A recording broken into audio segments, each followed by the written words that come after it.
I can't believe it's happening either.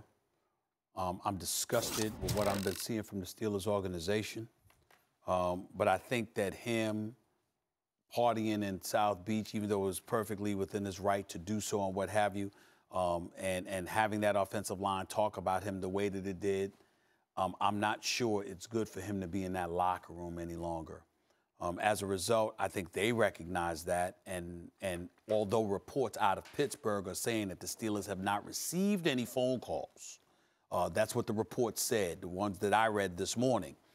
If I'm the Pittsburgh Steelers or what have you, I don't want him to go to a New England. I'd want to trade him in the NFC, which means Green Bay. But as far as what the best situation for Le'Veon is one of those two, and I would say New England. I would say New England because Danny Amendola is gone. Julian Edelman is coming back. With him and Gronk, if you have a guy out of the backfield that can pass catch like a Le'Veon Bell, that would do wonders for Tom Brady and the New England Patriots. I told you before the season started. I told you in the preseason. I don't know Le'Veon Bell showing up.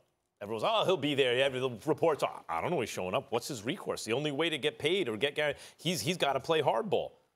Then he didn't show up week one. I told you they should look to trade him. Everyone told me I was crazy. And I said Green Bay should be first in line. Can you imagine Aaron Rodgers play action with Le'Veon Bell? And by the way, 2 elite tackles. Good luck. There's no way to really stop that. It's like playing Madden with Mike Vick back in the day. Like, am I going to run? Am I going to pass? What am I going to do? There's no way to stop it. Green Bay is a destination. Now, they'd have to clear $8.5 million in cap room. I know it may not be feasible. I'm not a capologist. But I would tell you that that's where Le'Veon Bell should go. And he should, and that would make them instant, real Super Bowl contenders. Yeah, I would have to agree with Green Bay simply because when we look at the Green Bay Packers, and Stephen A., you've alluded to this a lot, the fact that when it comes to the Green Bay Packers, everything, literally everything is on Aaron Rodgers' shoulders. Everything. The playmaking, and Aaron Rodgers had to make all the spectacular plays outside the pocket.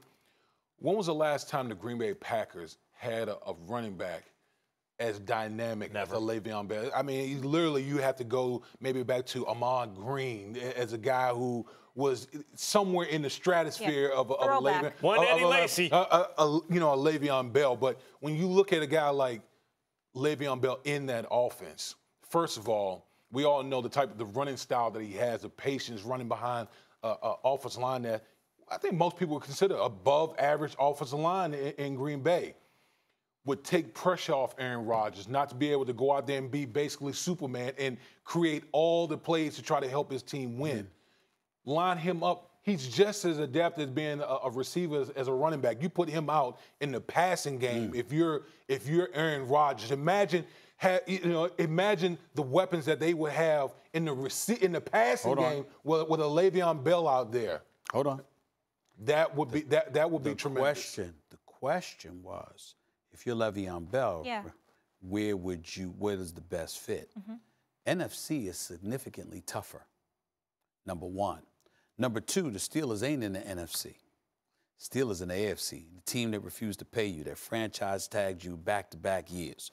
You go to the number one nemesis for the Pittsburgh Steelers, and it happens to be within the same conference. And by the way, a conference that is significantly less tougher than the NFC, because you got to remember, you got high-powered offense. You got the Kansas City. You got a Pittsburgh, all right? We've got New England. We get that.